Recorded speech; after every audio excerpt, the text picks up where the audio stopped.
Patent filing procedure in India. In this module, we will see how the patent system works in India. So let us start.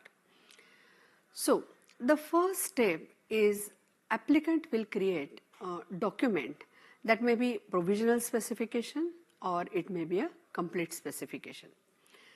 This may be drafted by the patent attorney or agent or the applicant himself. He or she will file this specification in the respective patent office as per the jurisdiction. Here also, applicant himself or herself can visit the patent office and file the patent application. The other ways, he or she may take help of a patent agent or patent attorney and they can do the work on behalf of the applicant. The other way is on behalf of applicant, someone else can just submit the documents in the patent office.